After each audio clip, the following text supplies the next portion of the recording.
Hoy es 29 de diciembre del 2013, ¿no? Hoy es el último año. Hoy es el último día, el último domingo, el último domingo del año. Ahí está, el último año, decía. Ahí está. Vamos a orar y vamos a empezar, ¿no?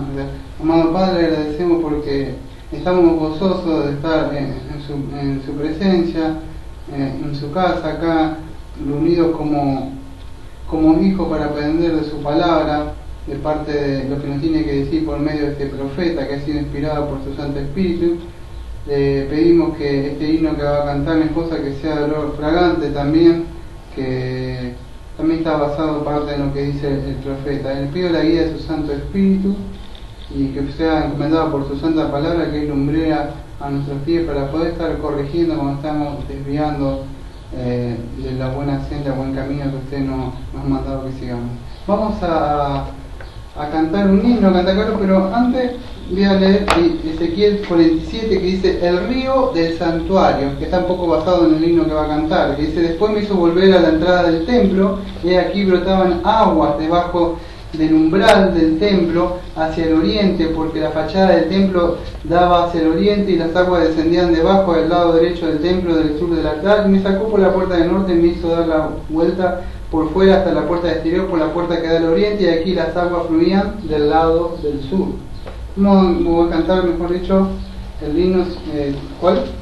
Nos veremos en el río. Nos veremos en el río, número 197, ¿no?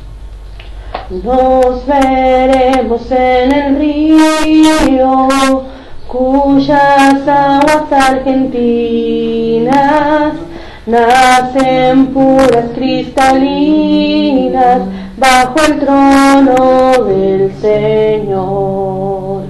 Oh, si nos congregaremos de ese río a la ribera de la vida verdadera que nace del trono de Dios, que nace del trono de Dios.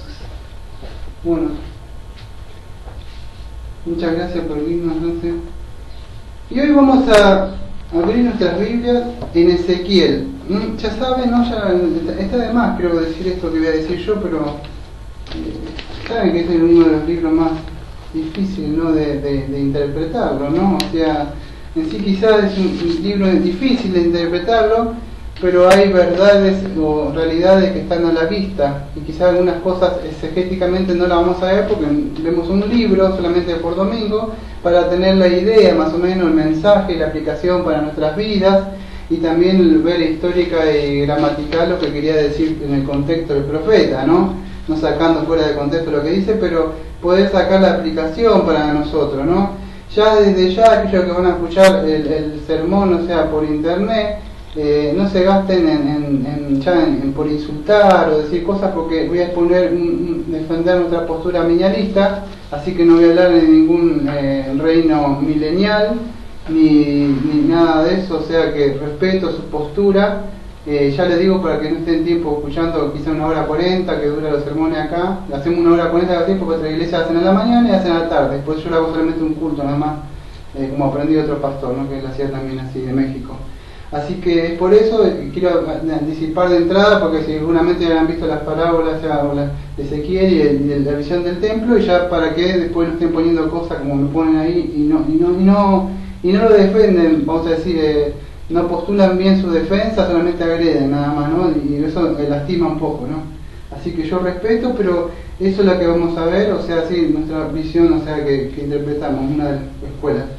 Así que vamos a ver un poco entonces el libro de Ezequiel. Yo ya tengo abierto acá, un poco por arriba, lo que es este libro, ¿no? O sea, vamos a mostrar un poco cómo el profeta le daba más allá un poco de palabra de aliento después de que cae el templo de Jerusalén. Después vamos a ver cómo él los anima a que estén gozosos en la presencia de Dios, estén donde estén, incluso cuando estaban desterrados ellos, ¿no? Entonces este libro en sí, vamos a ver que es Jeremías. Él era un sacerdote. Si empiezan a leer el primer capítulo van a ver que era un sacerdote, o sea, después fue llamado a ser profeta, ¿no? El nombre de Ezequiel quiere decir fortalecido por Dios, o fuerza de Dios, o Dios me fortalece. Si quieren poner un nombre a su hijo, o alguno que va a tener, o un sobrino, lo que sea, Ezequiel quiere decir fuerza de Dios, Dios me fortalece, o fortalecido por Dios, ¿no? Fortalecido por Dios, o Dios me fortalece. Eso es el nombre de él. Y vamos a ver que él en sí era un miembro, o sea, en sí de la aristocracia de Jerusalén. No era, o sea, vamos a decir un cristiano que está, o vamos a decir parte del pueblo de nomás, sino que pertenecía a una parte importante. Sabemos porque después cuando son desterrados, son llevados a su padre, todos son llevados parte con la realeza. Entonces eso nos da una idea, creo, de que era una parte importante de ahí, ¿no? Cuando fue llevado el rey Joaquín, también fue llevado parte de su familia. Entonces vemos que él era parte de la parte importante, ¿no? Y él llegó a ser un líder dentro de ahí, vamos a decir, cuando estaba, fue la palabra de Dios, vamos a decir que a pesar de que fueron ellos desterrados, o sea, Dios siempre mantenía un profeta dentro del pueblo de Dios, ¿no? El domingo pasado vimos a Jeremías. Ahora vamos a ver a Ezequiel. Jeremías estaba con los que se quedaron y Ezequiel con los que se fueron. En la segunda portada que van presos, Dios siempre tiene un profeta en ese pueblo para darle palabras a ellos, ¿no? Su casa era también parte donde se reunían, una casa acá, él daba su casa para que se reunieran en el lugar los ancianos que estaban ahí. Estoy contando un poco parte de él, de la vida de este profeta, ¿no? Y este fue el primer profeta, vamos a ver, que hubo entre la gente que cuando fue desterrada, ¿no? Porque Daniel, como el domingo, el año que viene, ¿no? El año que viene, porque la otra semana el año que viene, está viejo el chiste, ¿no? Vamos a predicar mejor. Entonces, Daniel, no, vamos a ver que era en contemporánea de la época de él, pero en sí era más a los gentiles, a nosotros, ¿no? Pero este era el primer profeta, Ezequiel, pero a los de su pueblo, más de contemporáneo, ¿no? Y él es llamado en el 592, después de 5 años, después que ya habían sido desterrados, que sí que se fueron llevados cautivo, preso. Ahí es donde Dios recién lo llama, ve la gloria de Dios, que ven en el capítulo 1, si han escuchado, ya lo oído, o lo habrán leído por arriba un poco, van a ver que él es llamado por Dios, ¿no? Esto sucede a los 5 años que estaban desterrados, ¿no? Y vamos a ver, en sí, sus predicaciones la podríamos dividir en dos partes, por decir importantes, ¿no? Porque primero él predica, antes que fueran desterrados, él predica el arrepentimiento y juicio de Dios que estaba por venir, o sea, para la destrucción de Jerusalén. ¿Por qué era esto? Porque igual que el otro profeta, era por siempre los juicios de Dios. ¿Por qué? Porque Dios castiga los pecados, y ellos Dios castiga por la apostasía, la idolatría, que ya sabemos, y la alianza que ven ellos con los extranjeros, que Dios decía no unáis con ellos, no hagáis pacto, no se juntéis. Y eran las tres cosas más o menos principales, o sea, aparte de otras, que por lo cual Dios trae juicio. Entonces, ¿cuál es? Idolatría, toda cosa que saque el lugar de Dios, alianza con otras personas, ¿no? Que Dios les manda que se alejen de ellos, y la apostasía, que ellos se empiezan a alejar de la fe, ¿no? Entonces son las tres cosas por las que vemos que venía el juicio de Dios. Y entre parte de esas cosas de los mensajes de Ezequiel era que él, como el otro pastor, iba a decir, el profeta del domingo pasado que vimos, que él denunciaba también a los falsos profetas, ¿no? Que le decían paz, ¿no? Que le daban seguridad al pueblo, pero sí estaban ocultando el juicio de Dios, como vemos que en el día de hoy, no, Dios te quita esto y aquello, y no advierten al pueblo de Dios del pecado, del juicio. Estamos en la misma siempre lo mismo, es un círculo vicioso. Se sigue hasta en las iglesias del día de hoy, no advierten a la gente, ¿no? con un mensaje suave que Jesús te ama. Y eso es lo que sucedía, ¿no? Que durante más o menos la etapa de él. Y lo último, porque es largo, yo no voy a ver todo el libro, abuelo de pájaro nada más. Estas hojas son muchas, pero nada más son en sí es para un recordatorio, nada más yo miro y me acuerdo, no quiero hablar todas esas hojas. Bueno, la segunda parte de él, vamos a ver que fue en sí, hablaba cuando ya fueron desterrados, o sea, ellos ya habían sido, él ya empezó a cambiar el mensaje de él, vamos a decir, las prédicas de él estaban centradas más en un mensaje de darle consuelo, eran sus sermones, los discursos de él, eran más de anunciar la reforma que iba a venir en una futura restauración que iba a ser, que vamos a ver que es del templo, ¿no? y en sus prédicas, vamos a decir, en sus mensajes, como él comunicaba, él utilizaba diferentes partes, o sea, diferentes, vamos a decir, diferentes medios para poder hacerse entender, podría decirlo así, ¿no? Él en sí utilizaba, algunas veces utilizaba alegorías, otras veces sus sermones eran más dramatizados, que vamos a ver, ¿no? Y algunas veces predicaba así como estoy predicando yo ahora, o sea, discursos orales, o sea, en la forma tradicional que usamos, ¿no? Así, una persona que pasa enfrente y habla.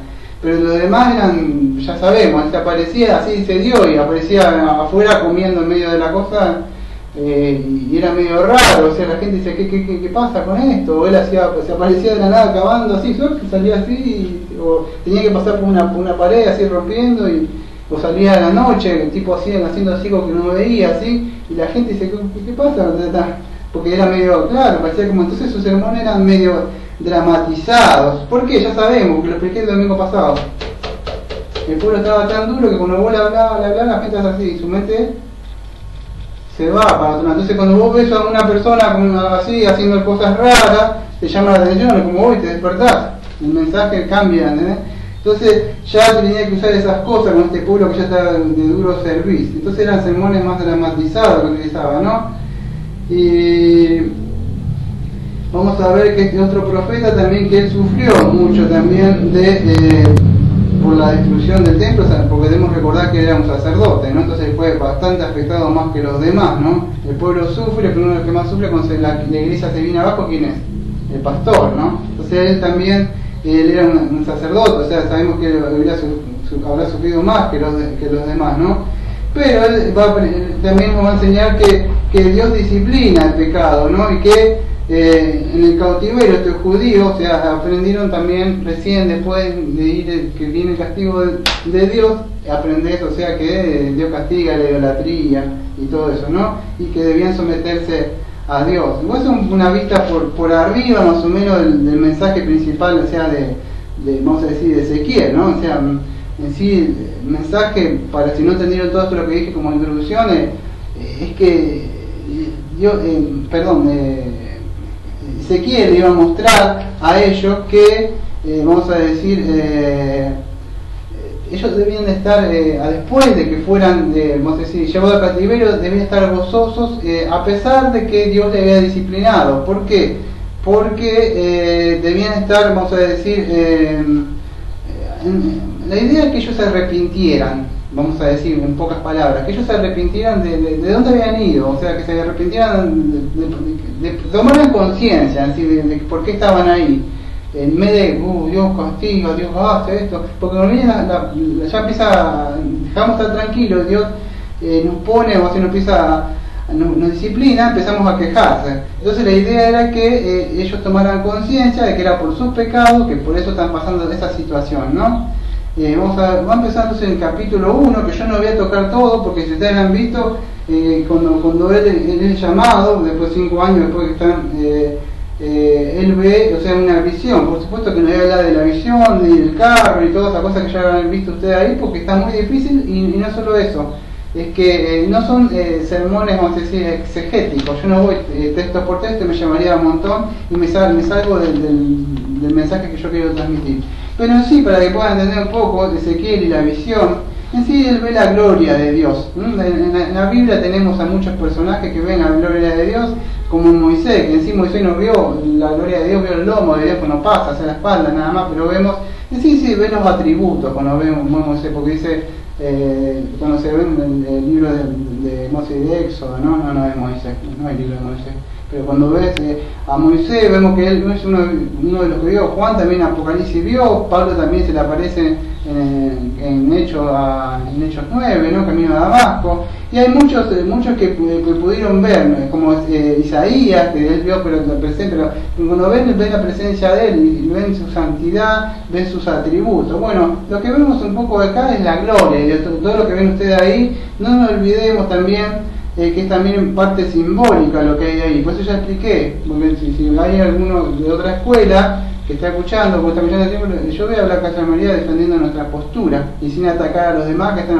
como ellos dicen, por eso atacan, no solo que nos atacan, que a veces nos muestran bien los justos lo hace con un espíritu orgulloso y jactancioso. Nosotros le ponemos bien y con textos bíblicos lo que de verdad creemos, no que decimos que está haciendo lo que de verdad creemos, y que nosotros en la antigüedad la iglesia ha predicado en la historia también, no que yo solo.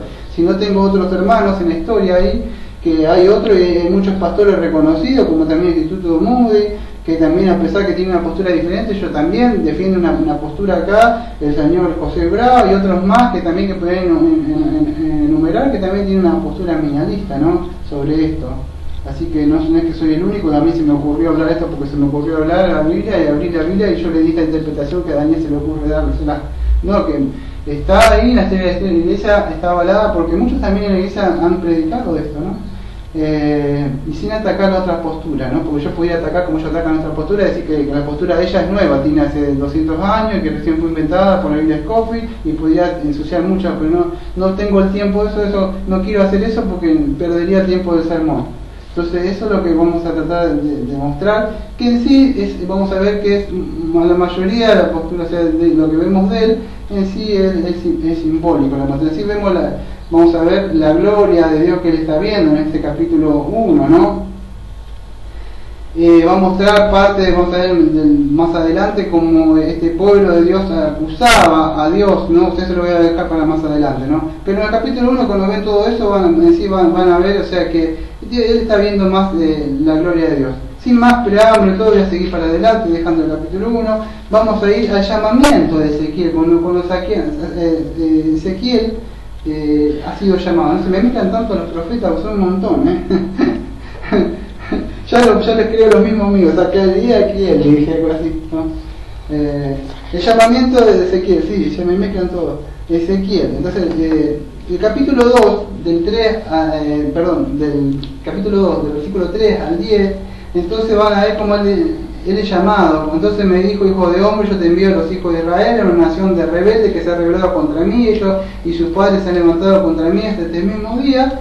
Y él le dice que a los hijos que eran de duro semblante, de corazón empedernido, a quienes te envío, además le dirás que ellos es de una mente dura y un corazón muy duro. Y él le dice que a él, hijo de hombre, en el versículo 3:6, dice 2:6, por eso no tema a ellos ni a sus palabras, porque haya contigo cardo y espina y que te sienten escorpiones, no temas, dice, sus palabras ni te atemorices ante ellos, porque es una casa rebelde, y le hablarás mis palabras. Escuchen o dejen de escuchar porque son rebeldes. Dios le manda que no importa si te van a escuchar o no escuchar, vos vas y vas a decir lo que yo te digo, nada más. Y eso vamos a ver que este profeta, ya lo expliqué el domingo pasado, se va a caracterizar por ser obediente. Le mandaba a hacer cosas que tenía que hacer. Dice: tú, hijo de hombre, escucha lo que te hablo, primero escucha, no seas rebelde como esa casa rebelde, dice, abre tu boca y come lo que te doy. Entonces miré aquí, una mano estaba extendida hacia mí, y en ella había un libro en rollo, él lo desarrolló delante de mí, estaba escrito por delante y por detrás, y en él estaban escritas las lamentaciones, gemidos y ayes, ¿no?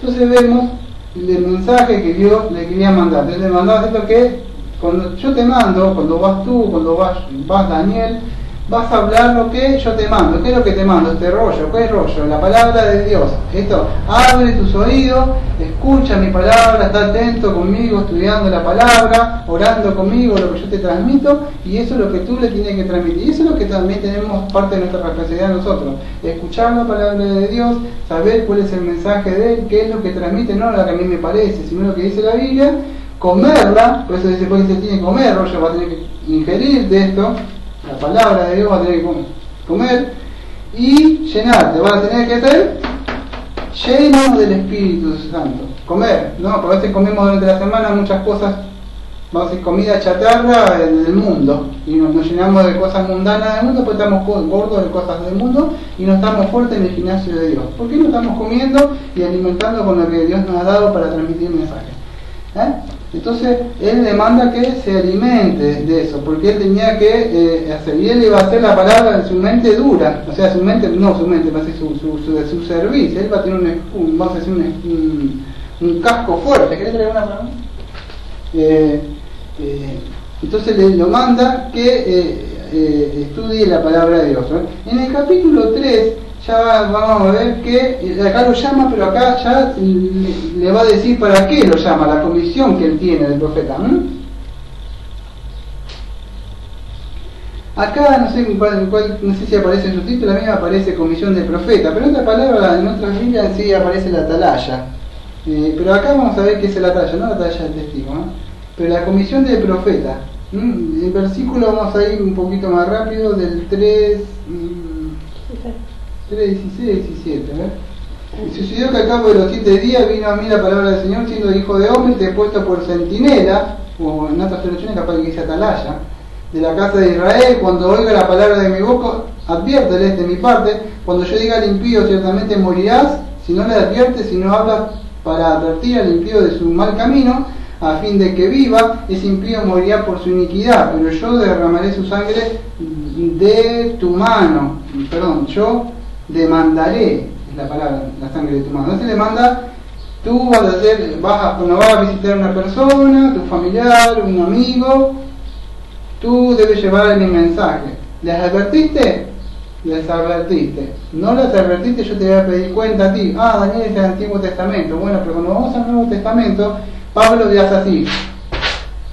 Se limpia los pies, se sacude, era algo simbólico que yo tenía, y se va. Y Pablo dice, soy libre de su sangre, porque sabía que Dios le iba a pedir cuenta. Dios nos va a pedir cuenta cuando tengamos que predicar a esas personas, y por ahí somos, vamos a decir, el callado, que tenemos miedo, y nosotros tenemos un mensaje y le tenemos que advertir a esa persona de que está mal ante Dios. Entonces, y le dice, pero si tú has advertido al impío y este no se aparta de su impiedad ni de su camino, morirá por su iniquidad, pero tú habrás librado tu vida, y cuando un justo se desvía de su justicia y comete iniquidad, yo pondré un obstáculo delante de él. Y bueno, le sigue vertiendo, porque si no tengo más, me estaría yendo, ¿no? Pero vemos que nosotros no es un juego lo que tenemos que hacer. Nosotros somos atalayas, somos mensajeros, somos embajadores de Cristo, anunciando, ¿no?, a Él. Entonces debemos ser luz y ir advirtiendo a las personas que están mal ante Dios, ¿no?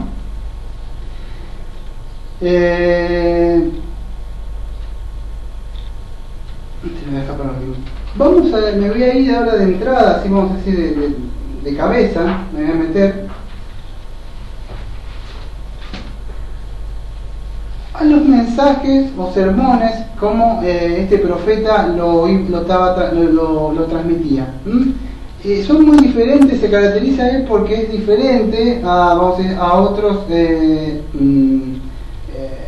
otros profetas. Acá además utiliza más un simbolismo, alegorías a veces, ¿no? Y en el capítulo 4, que abuelo de pájaro por cada, tengo más o menos uno de cada uno, o sea, un poco hasta cuando llega hasta el último sermón de él. Pero hay unos cuantos de él por arriba. En el capítulo 4 van a encontrar que Dios le dice que él se debía cocer un pan, o sea, cuando él se empieza lo mismo, siempre, y tu hijo hombre toma una tableta de barro, ponla delante y graba en ella una ciudad de Jerusalén, y bueno, él le manda que se haga así, en pocas palabras, una maqueta, vamos a decir, y que como que alrededor le arman una maqueta y como que unos grilletes para que ellos pudieran ver qué es eso. Esa es la ciudad de Jerusalén que está situada. Ellos ven la maqueta y entonces pudieran entender, porque ya no escuchaban el mensaje. Entonces es una forma también y después le manda que una sartén de hierro, y coloca contra un muro de hierro entre ti y la ciudad, y dirige tu rostro hacia ella, y quedará. Bueno, le manda que se acueste, que después que esté cociendo,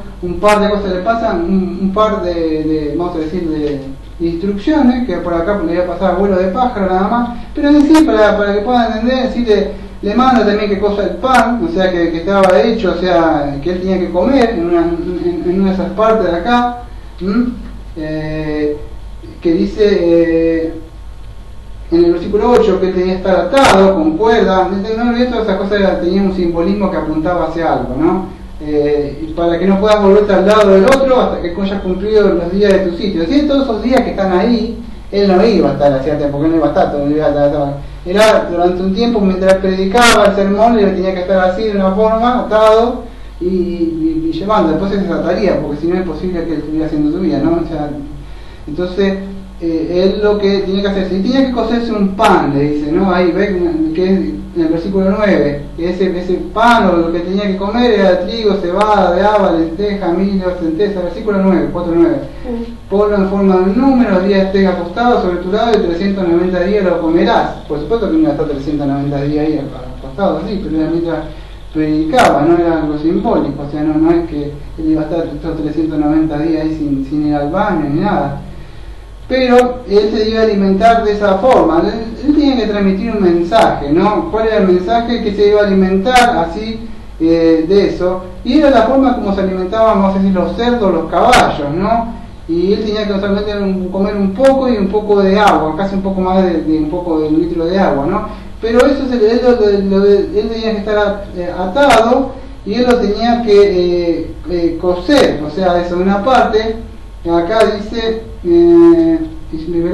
comerás el agua en el versículo 11, la sexta parte de un hin, eso vendría a ser un poquito más de un litro, un poquitito de agua. Y la comerá la torta cebada habiendo cocido sobre excrementos humanos a la vista de ellos. En el 4.12, si pueden apreciar, en el versículo 4.12, Dios le dice que debía comer sobre, no sé cómo decirle, estiércol, está mal que diga caca, sobre excremento humano, dice la Biblia, así lo dice la Biblia.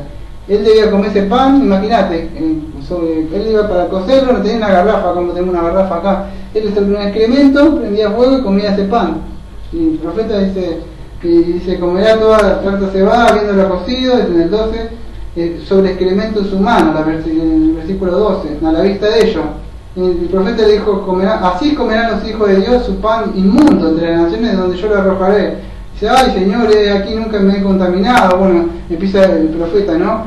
Y vemos todas las cosas que el profeta Dios le manda hacer, ¿no? Pero ese tenía un significado, ¿no? Que en sí lo que le estaba diciendo en ese sermón que él tenía que transmitir, ¿no?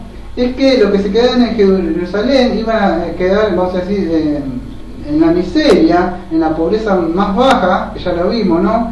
Y no iban a tener alimentos suficientes para comer. ¿Por qué? Porque si se acuerdan, si Jerusalén había sido sitiada, y como que vos no podías comprar el almacencito de doña, acá no sé cómo se llama, de la esquina, y vos no podías allá, la otra de allá, ni podías comprar la fruta de allá, porque está todo sitiado acá, vamos a decir, en nuestra casa. ¿Y qué pasa? Se te acabó lo que tenés, la avena ahí, el pan, y estás mirando con ganas al gato. Sí, es verdad, pero ellos se comían a sus hijos, lo vimos el domingo pasado. O sea, ¿qué pasó? Al no tener alimento, empezaron a morir de hambre. Entonces Dios le estaba diciendo, no olvidemos que todavía este profeta era contemporáneo con el otro. No nos olvidemos que todavía estamos viendo casi parte de lo que sucedió el domingo pasado, pero este es otro profeta, vamos a decir, es como Daniel está acá predicando algo y allá en otra iglesia hay otro profeta, otro predicador haciendo lo mismo. ¿Tá? Entonces está diciendo lo mismo, solo que más adelante del sermón yo voy a ver cuando ya haya llevado, ya predica allá de adentro. Bueno, eso es lo que iba a suceder, que ellos iban a pasar ese hambre, y que porque había sido sitiada, ¿no?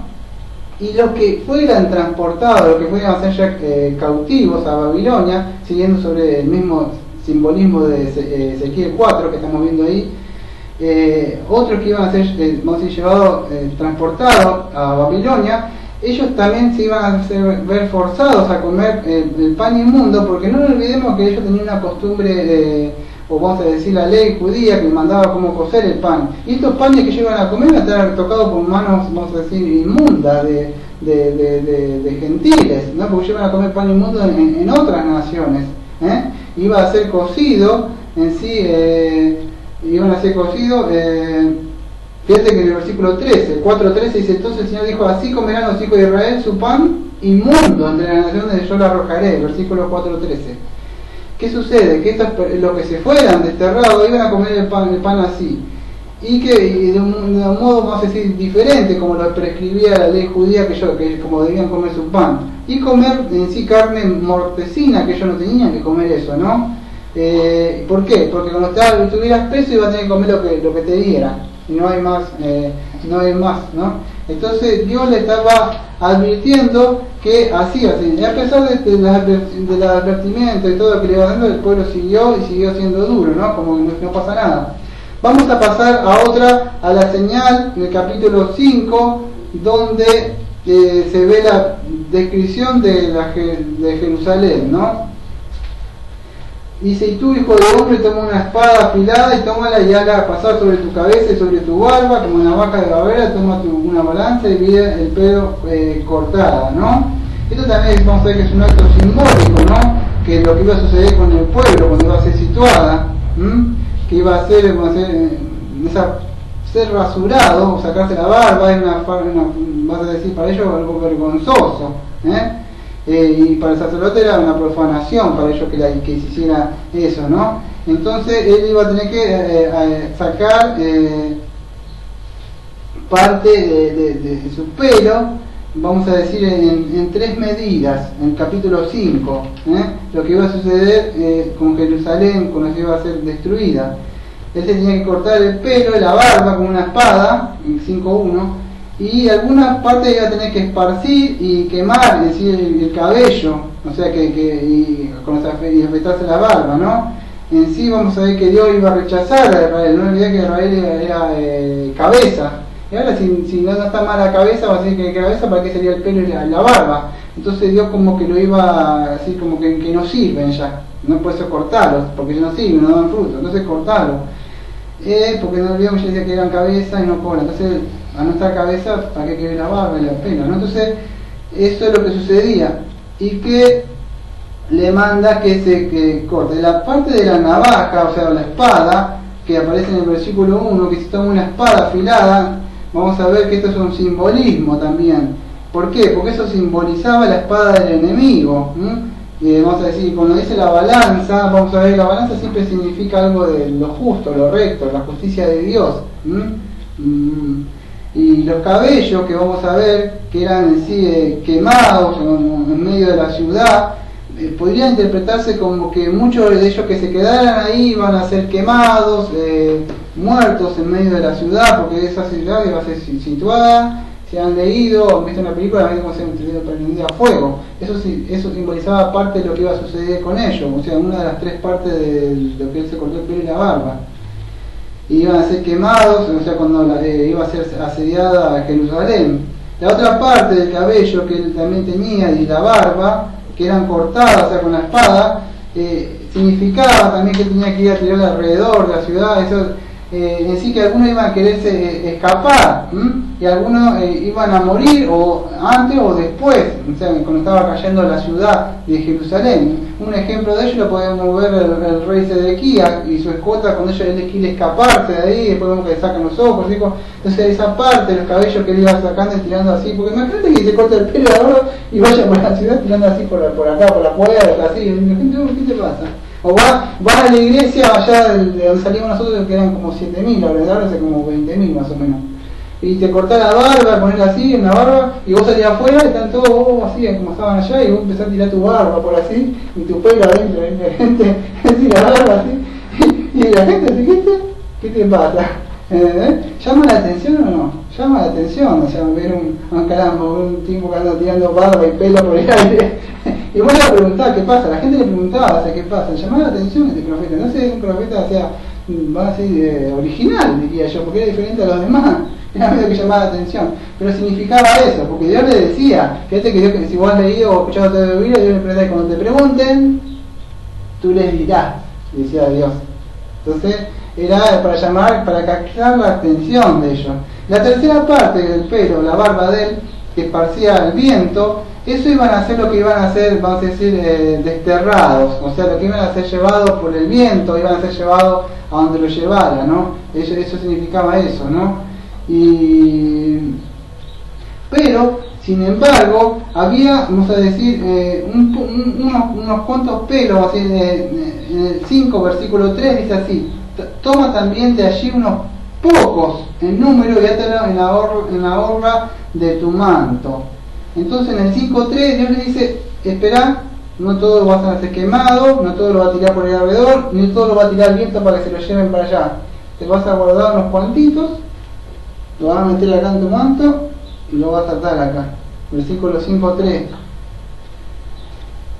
¿Qué simbolizaba ese poquito de pelitos que había ahí? Era que algunos más desterrados, que iban a ser, lamentablemente sí iban a ser llevados, pero ¿qué sucede? Que ellos iban a ser protegidos por Yahvé y ellos iban a sobrevivir, el remanente de Dios, un poquitito. Siempre va a haber un remanente, no importa si van, el profeta iban y sufrían también, o muchos de ellos. Cuando vos estabas viendo muchos de los mártires ahí, cuántos murieron cabeza abajo, otros fueron rotos todos por ganchos, y así, murieron a filo de espada, ¿no? Los mismos apóstoles. Pero ¿qué sucede? Sufrían, pero ellos iban a entrar al cielo, pero los demás iban a ir, pero vamos a ver que en Ezequiel 18 se quejaban que Dios es injusto. Dios castiga por lo que hizo mi papá y me hizo mi mamá, decía en el capítulo 18. Me estás pagando porque si la culpa tiene mi papá, por eso creo que yo soy así. Ellos saben, pero ya voy a llegar al 18. Mejor me voy por acá por el vamos a llegar al 11 un ratito. Entonces había un remanente que iba a quedar atarlo al vuelo del manto de él, ¿no? Y ese remanente, vamos a decir que sufría, pero se terminarían convirtiendo en el destierro, ¿no? Bueno, vamos al capítulo 11, vamos a saltar un poco más para pasar. El capítulo 11, vamos a encontrar otro sermón de él, yo le digo sermón, ¿no? Un mensaje de él. Vamos a encontrar la parábola, yo tengo castigo de los gobernantes, pero en sí también es más conocida por la parábola de la olla y la carne. La parábola de la olla y la carne, ¿no? Acá sería con la Argentina como un guiso, ¿no? La olla y la carne. Entonces, ¿qué es esto? En sí, para que puedan entender todo el mensaje de ahí, en sí ya más que en el capítulo 11, es que los falsos profetas que estaban ahí decían que no iba a pasar nada, que no se preocupen, hay paz, hay paz. Y sin embargo, Dios le estaba diciendo de que no iba a ser así, porque ellos decían que, fíjate, a veces había unos jefes que Dios los manda en visión y lo ve, ¿no? Que dice, y él me dijo, hijo de hombre, estos son los hombres que maquinan iniquidad y dan malos consejos a esta ciudad, en el 11 versículo 2. Y dice, no está cerca el tiempo de edificar casa, esta ciudad es la olla y nosotros la carne, por tanto profetiza contra ellos, profetiza hijo de hombre. Ellos estaban diciendo que en el versículo 11.3 que esta ciudad es la olla y nosotros la carne. En sí, vamos a decir, es como que salió el tiro por la culata, como diríamos en Buenos Aires. ¿Por qué? Porque ellos están diciendo, Jerusalén es como una olla, nosotros estamos protegidos, y nosotros estamos adentro, somos con la carne, pero vamos a ver que Jehová después le dice, ustedes son la olla y ustedes son la carne, bueno, yo le voy a poner fuego para que se cocinen. Eso es un lenguaje mío, para que se puedan entender. Porque ellos estaban burlándose un poco de la justicia de Dios, como diciendo, no nos va a pasar nada. Tenemos el templo, que está acá de Dios, tenemos todas las cosas, somos la niña protegida, somos la niña de sus ojos, Jehová está con nosotros. Entonces se confiaron y Dios le dice que no era así. Entonces en el capítulo 11, versículo 3, vemos que Dios le dice que ellos iban a ser, en pocas palabras, como iban a ser cocinados ahí, ¿no? ¿Por qué? Porque ellos dicen que iban a ser protegidos por las murallas de Jerusalén. Como la carne está protegida dentro de la olla, así ellos iban a estar protegidos del fuego. Y Dios le dice que estos iban a quedar así como iban a estar dentro de la olla y carne muerta. Bueno, así iban a estar ellos, iban a morir dentro de la olla. No digo yo, lo dice, ustedes lo leen ahí en el capítulo 11, muestra como Dios le dice que iban a terminar ellos, ¿no? Entonces iban a quedar dentro de la olla, ¿no? Y estos consejeros, algunos iban a escapar, pero iban así a morir. Entonces lo que le dice, habéis temido la espada y espada traeré sobre vosotros, declara el Señor, y os sacaré del medio de la ciudad y os entregaré en manos de extranjeros y traeré juicio contra vosotros y a espada caeré y en los confines de Israel os juzgaré y sabréis que yo soy el Señor. Y sabréis que yo soy el Señor, siempre dice la mayoría si están leído Ezequiel. Y sabréis que yo soy el Señor. ¿Por qué diría eso? Porque una de las formas también, que no solamente yo soy amor, sino que yo soy el Señor que juzga el pecado, yo soy el Señor que entregué a mi Hijo amado en la cruz para que muriera. ¿Por qué murió? Porque yo soy el Señor que yo juzgo el pecado, yo soy santo. Entonces, de esa forma, ustedes y nosotros podemos saber, en esa época, en el día de hoy, que nosotros podemos saber quién es el Señor. ¿Quién es el Señor? Que te quiere dar todas las cosas, que te viene tu matrimonio. Eso es un resultado también de andar una vida piadosa. Por eso te va viniendo el matrimonio, por eso te va viniendo otras cosas, porque vivís conforme a la palabra de Dios, por la gracia que opera en tu vida, nada más. Pero no es lo que Dios quiere que sea de sí. No es ese el propósito principal de Dios, ese, que te vaya bien en esta vida. No, no es ese. Pero son resultados de la gracia, de estar al amparo del Altísimo, que tenés estas bendiciones, nada más. pero debemos conocer cuál es. Entonces, Dios es cuál es, saber, porque ya verán, Él está interesado en que lo conozca, como decíamos el otro, no tuve tiempo el domingo pasado decir, que se complace en que lo conozcamos quién es. Él es un Dios justo, y que sabrán que yo soy el Señor que juzgo el pecado. Esa sería la idea más o menos, ¿no? Y le va a juzgar, por más que se burlen en estos. En el capítulo 12, para ir avanzando un poco más, el destierro, vamos a ver del príncipe, vamos a ver un abuelo del pájaro que en una parte dice en el 2, hijo de hombre, habitas en medio de la casa rebelde, tiene ojos para ver y no ven, oídos para oír y no oyen porque es una casa rebelde. Como ellos no oían, y entonces Dios tenía que hacer estas cosas para que llamara la atención, porque ya estaban totalmente entenebrecidos, ¿no? En el 3 dice, tu hijo de hombre, prepárate el equipaje del destierro y sal al destierro de día ante sus ojos y sal al destierro desde tu lugar a otro ante sus ojos. Quizá entiendan, aunque son una casa rebelde. Saca tu equipaje como un equipaje del destierro del día ante sus ojos, en el versículo 4, 12:4. Entonces sal tú por la tarde ante sus ojos como los que salen al destierro. Ante sus ojos haz un hueco en el muro y sal por él. Ante sus ojos carga el equipaje sobre los hombros y sácalo. Esta es la cosa que decía, que Dios tenía que salir con una mochila, con todos los tarritos acá para el mate cocido y la ollita para cocinarse y romper una parte del muro así, ¿ves? Y a pum, dice, ¿qué está haciendo? ¿Vos estás rompiendo parte de la iglesia? ¿Por qué no salís por la puerta allá? Y él le quería transmitir que así ustedes iban a salir, esos muros iban a ser destruidos, esos muros iban a ser, era todo simbólico, por eso no lo podemos tomar literal.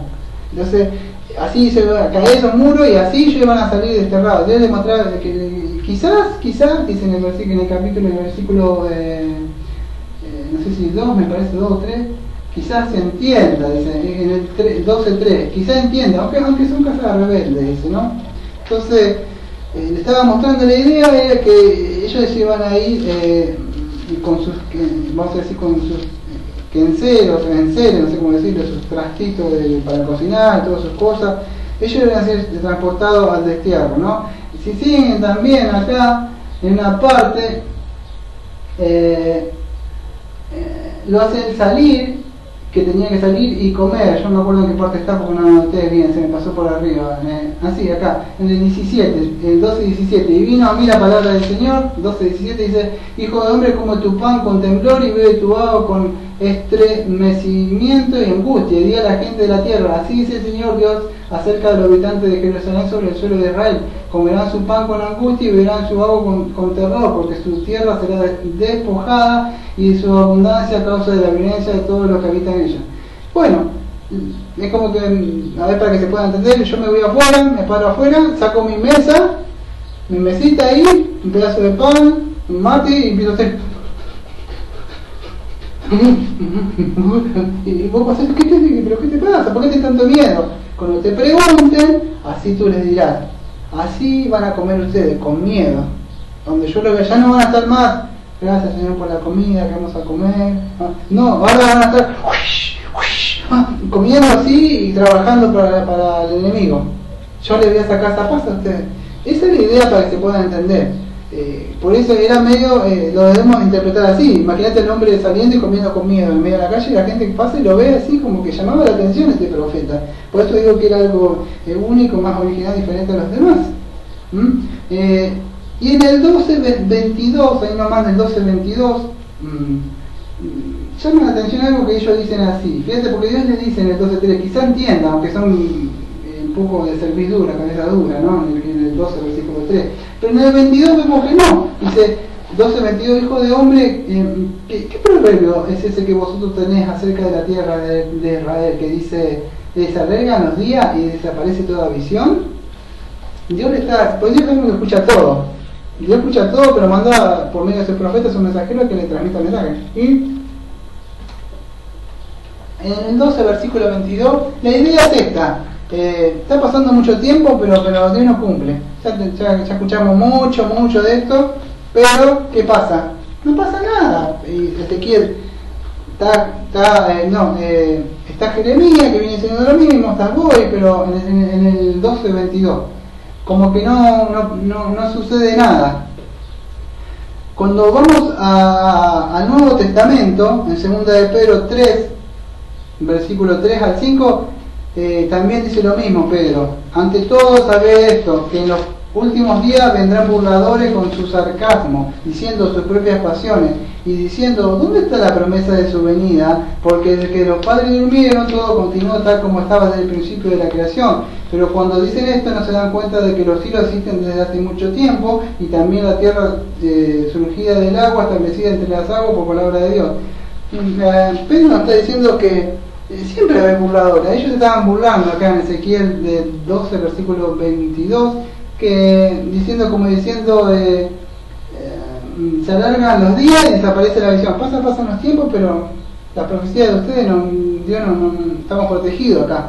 Y así vemos nosotros cuando le predicamos a las personas, por decir Dios establecido un día, después jugará tanto los vivos a la muerte, después de la muerte hay un juicio, hoy el tiempo que creas en Cristo, te arrepientes de tus pecados, estás mal ante Dios, yo vivo mi vida, hay que salir, divertirse, la pachanga, ser joven, y se burlan de una forma. Si no se burlan con su vida, sí también se están burlando. Entonces, ¿qué pasa? También siempre ha habido en el tiempo de Ezequiel, en el tiempo de Pedro, como dice, hay burladores, y en el día de hoy también hay burladores que se burlan. Van a predicar en el infierno y se burlan. ¿Cuántas veces se han burlado a mí? Incluso en el trabajo, no estaban, se han reído. Yo una vez le dije, no te puedes reír de mí, le digo, pero el día del juicio no te va a reír. Lamentablemente va a tener que estar frente a él, y no hace como que yo estoy clamando, o sea, como pidiendo de una forma, porque ellos diciendo lo que viene, quién viene atrás de mí, o sea, quién viene, a él le basta, ya no va a venir para como ahora.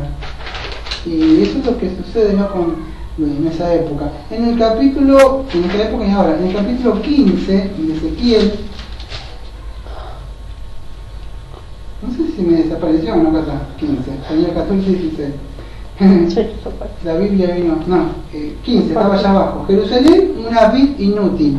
Bueno, la idea acá de esto es que, vamos a empezar a ver lo que dice mejor, y ya después lo que quiere decir. Entonces vino a mí la palabra del Señor diciendo, hijo de hombre, ¿en qué es mejor la madera de la vid que cualquier otra rama del árbol que haya entre los árboles del bosque? ¿Se toma madera de ella para hacer alguna obra? ¿Se toma acaso una estaca de ella para colgar alguna vasija? Sí, en el fuego se ha puesto para consumirla, y el fuego ha consumido los dos extremos, también la parte de medio ha sido quemada. ¿Es aún útil para algo? Si aún cuando estaba intacta y no se utilizaba para nada, cuánto menos cuando haya consumido fuego, haya esté quemada. ¿Se podrá hacer aún algo de ella? Por tanto, así dice el Señor, como la madera de la vid entre los árboles del bosque que he entregado al fuego para consumirla, así he entregado yo a los habitantes de Jerusalén. He puesto mi rostro contra ellos, del fuego he escapado, pero el fuego los consumirá. Y sabréis que yo soy el Señor, cuando ponga mi rostro contra ellos, y convertiré la tierra en desolación por cuanto se ha cometido infidelidad, declara el Señor. Lejos del Señor, nada podemos hacer. Juan 15, versículo 6, dice que solamente sirve para el fuego. ¿Quién ha tenido alguna vez una parra? Vid no sé si saben, perdón, no lo aclaré de entrada. Una vid no sé si han tenido alguna vez o tienen un pariente, es como una planta, no es común, es una planta que da uva. Bueno, pero es un árbol, pero no es un árbol como los demás. Si ustedes lo han apreciado, nosotros por la Biblia, que no es un árbol, vamos a decir, frondoso, que este cosito se puede hacer con eso, ese se puede hacer con un árbol. Lo que Dios está transmitiendo acá en el 15 es, vamos a decir, que la madera no sirve para nada. No sé si han tenido, yo creo que yo he visto por acá en Mar del Plata, pero en Buenos Aires yo he tenido, se llaman parras. No sé si saben, y el coso no crece así. Eso va creciendo así, tipo así como nudos, y se vaya, como una enredadera sería, pero de tronquito. Eso no te sirve, no sé, ni para pegarle al perro, o sea, sí, o sea, para algo, no sé, no sirve para nada. Bueno, no digo yo, sino Dios dice, Dios está diciendo, dice, ¿se toma la madera de ella para hacer alguna obra? ¿Se toma acaso una estaca para colgar alguna vasija? Dios dice, ¿puede servir para algo esto? No. Si cuando estaba dando fruto no servía para nada, dice Dios, Cuando no está dando fruto, menos va a servir. Si ya cuando da fruto, no sirve para nada esa madera. Bueno, la idea es que Dios está diciendo de que este pueblo no estaba dando fruto. Y si cuando ya estaba dando fruto y le daba fruto por la gracia de Él, tampoco servía, porque ya no olvidemos que dice: yo pasé junto a ti, te vi como estabas, y tuve con mi misericordia de ti, te levanté como estabas en la sangre. La verdad que hay una parte de eso, o sea, cuando Él le dice que vino por medio de los otros profetas, el domingo pasado me parece, le dice que no servía, o sea, para nada. Ahora sí, menos. Pero, ¿qué sucede? Que Dios dijo que así como esa parra no sirve, así esa madera va a ser prendida a fuego. Bueno, pero también no olvidemos, acá no tengo tiempo porque estoy abuelo de pájaro, pero Dios dice que iba a dejar, vamos a decir, una raíz, o que iba a salir en Isaías 5, versículo 1 al 7, y no me acuerdo si en Isaías 11.1, me parece, no me acuerdo bien el texto. Sabemos que esa raíz iba a ser que, la raíz que él iba a ser el Señor Jesucristo, a pesar de que iban a ser enterrados todos, igual no se iba a perder el linaje, igual iba a venir Cristo. No tengo tiempo ya a Isaías 6.5, porque está lejos. Pero en sí, Isaías 5, del versículo 1 al 7, ya lo vimos hace un par de domingos, que iba a venir el Señor Jesucristo, ¿no? Y ¿por qué dice? Porque esta tierra desolada, porque han cometido infidelidad, declara el Señor en el 15, versículo 8. Y esta infidelidad, vamos a ver ahora, en el el capítulo 16. ¿Se puede entender este capítulo o no? ¿No? Juan 15, ¿han leído alguna vez? Yo soy él era la raíz, ustedes son los pámpanos, no sean las ramitas, y si no están unidos a mí, nada podéis hacer. Dios está diciendo así. Israel en sí era considerada como una Biblia, o sea, en la Biblia aparece así siempre, ¿no? ¿Y qué sucede? Que si ellos no estaban dando fruto, o no estaban fruto, o sea, Dios le iba a quemar, porque en sí no sirve para nada, Invitaría a que lean Juan 15, que hay un poquito más de información. Vamos a ir al 16. Vamos a ver cómo Dios le va a traer a memoria, así, para antes del juicio Dios le tiene que hacer recordar quién eran. Cuando voy a predicar a alguien o no te predico, ¿quién te dice que son? Sos bueno, Dios tiene un mensaje maravilloso para ti. No, yo vengo con un mensaje de juicio, de condenación, para mostrarte quién sos, cómo estás ante el Dios Santo justo. Y entonces, vos te ves como soy, y ¿cómo soy? Bueno, Dios le va a traer, ahora le va a mostrar los orígenes de donde ellos salieron. En el capítulo 16 dice orígenes de Jerusalén, en mi Biblia de las Américas. ¿Qué dice? Yo de América no estoy haciendo ninguna cosa, ninguna fama, nada de eso. O sea, ninguna de las que uso, nada más. Infidelidad de Jerusalén. Esta sí, me regaló mi Señor. En la infidelidad de Jerusalén, del 3 al 6 dice así: así dice el Señor Dios a Jerusalén: por tu origen y tu nacimiento eres de la tierra de Cananeo, tu padre era amorreo y tu madre hitita. En cuanto a tu nacimiento, el día que naciste no fue cortado el cordón. Bueno, eso lo leí un par de veces, ¿no? Encima está le está haciendo recordando de dónde ellos vinieron. No sé si se acuerdan, bueno, yo lo leí, no sé si el domingo pasado, me parece que lo leí, cuando él dice que yo pasé junto a ti, te vi revolcada en tu sangre, y mientras estabas en tu sangre te dije vive. Sí, te dije, mientras estabas en tu sangre vive. ¿Recuerda que vimos eso? Entonces, Ezequiel 16, versículo 6. Para esto, para mostrar quién era ellos, Dios le va a traer en memoria cómo eran ellos antes de que Dios te engrandeciera. Antes que estuvieras así, o antes que estuvieras, quizás decís, ¿cómo? Yo no estoy en una buena posición.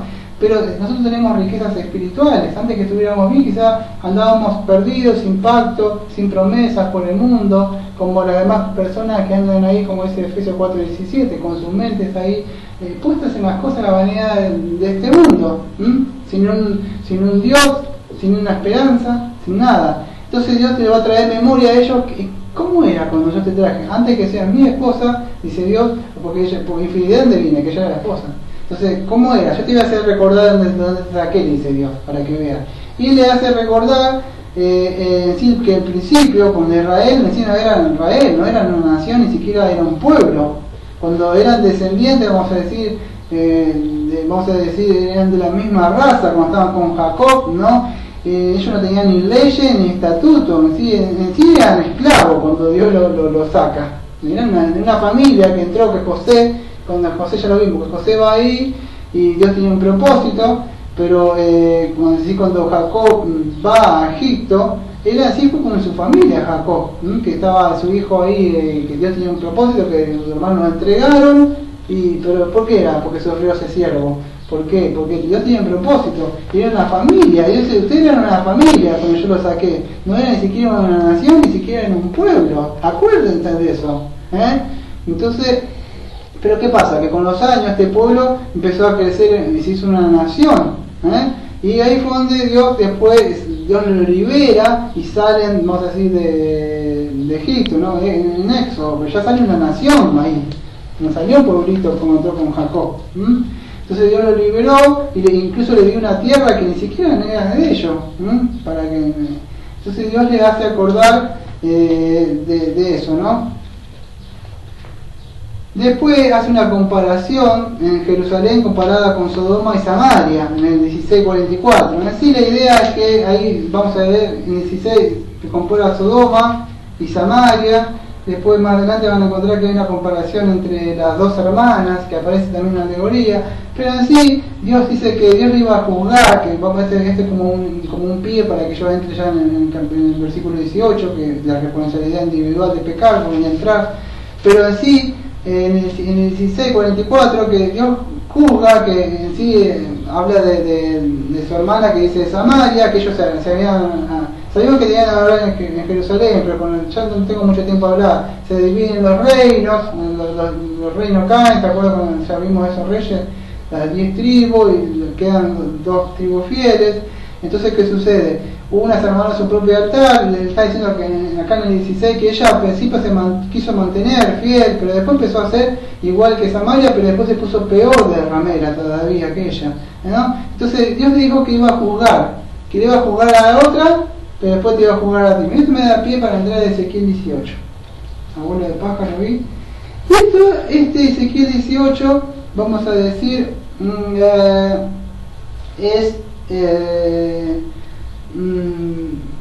es un mensaje actual también para nosotros. Todo es un mensaje actual, pero esto creo que es una parte muy actual para nosotros. ¿Por qué? Porque acá toca la responsabilidad individual que nosotros pecamos, ¿no? Y no es la culpa, como dice el psicólogo o los psicólogos cristianos, que es la culpa de tu pariente, la culpa del vecino que me trató mal.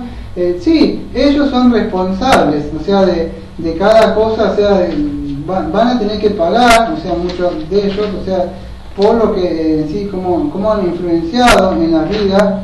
Pero el pecado, vamos a decir, en sí, es algo individual, es decir, el pecado en sí proviene, vamos a decir, del alma de la persona, del alma de la persona misma. No es que proviene la persona, el otro, un vecino, un amigo, un pariente, son malas influencias, pueden hacer que vos hagas algo, pero tú o esa persona es responsable, porque la mala influencia sí te influenció, Satanás te habla al oído para que hagas algo, o te quiere influenciar por medio de algo, pero en sí lo que hay dentro tuyo es lo que te va a inclinar tanto hacia el bien como hacia el mal.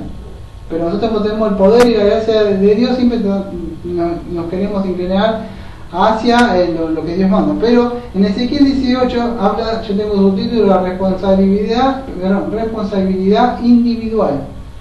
Tú eres responsable ante el trono de gracia. No, pero mi marido, ya voy a tratar con él, ahora voy a tratar contigo. No, pero mi mujer era así, sí, yo voy a tratar con ella, por culpa de ella tenía que caer en esto, ya voy a tratar con ella, yo voy a tratar contigo ahora. Entonces todos somos individual ante el trono de Dios. Y dice, Dios le dice así, vino palabra de Dios ante él, dice, ¿qué querés decir al usar este proverbio acerca de la tierra de Israel? Los padres comen las uvas agrias, pero los dientes de los hijos tienen la dentera. Es como que el pueblo de Israel como que le estaba diciendo que Dios es injusto. Mis papás comieron uva, a ver cómo lo podía explicar el lenguaje de hoy. mi mamá comió muchas cosas dulces y yo que soy la hija tengo diabetes. Culpable. Yo, ella, mira como por culpa de ella como estoy. Y sí, llegué a tratar con ella. Tuve responsable ante mí. Porque sabía que era posible que lo que ella hizo te podía llegar a transmitir a vos te tenías que haber cuidado, vos tenías que haber hecho esto para sin hablar de eso, de los genes, ¿no? Que se puede llegar a pasar, no estoy hablando de eso. O que fuma, le pasó los dientes. En sí, el proverbio de ellos que ellos comían así, uvas así, y ellos se le pusieron los dientes todos así, tipo feos, ¿entendés? Pero sí es culpa de ellos, que ellos, sí en el contexto, con el contexto aparece así. Entonces ellos le estaban diciendo, Dios, tú eres injusto. Yo para no leerme todo el capítulo 18. Pero la idea del capítulo 18 es que le tiraban el fardo a los padres, como hacen los psicólogos. ¿Viste? Le dicen, no, es culpable de la sociedad, tiene la culpable, vos sos solamente un pobrecito. ¿Qué sucede con eso? No tengo tiempo de hablar de psicoanálisis cristiano. Pero la idea, o sea, la consejería bíblica está muy en contra de esto, o sea, de eso. ¿Por qué? Porque en sí la consejería es, no sé cómo decirlo yo, algo nuevo que he puesto eso. No es bíblico. ¿Por qué? Porque hace a que la persona no se sienta culpable, que no se sienta responsable ante Dios. Entonces, ¿quién es el culpable? Mi papá. ¿Quién es culpable? Mi marido. ¿Quién es culpable? La mujer que tú me diste. Siempre es culpable el otro. Entonces este capítulo, para no verlo todo, es que yo soy culpable. Los otros sí pueden afectarme en el área, hacer que yo sea más susceptible al pecado, pero sí, yo soy culpable. Y eso es lo que toca el capítulo, ¿no? Y Dios no quería que todos murieran. Si han leído esto, que es un capítulo muy conocido, ¿no? Que Él le dice que Él no quería que todos mueren, ¿no? Él está diciendo que si esos padres, si por más que venga, vamos a decir, un hijo pastor, la idea, yo estoy tratando de adaptar esta parte del capítulo 18 al lenguaje de hoy.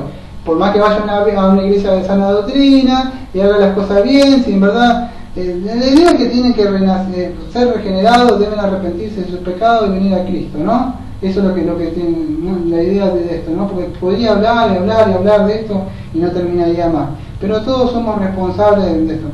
No tengo tiempo porque no es un mensaje exegético. Así que me voy a ir al 24.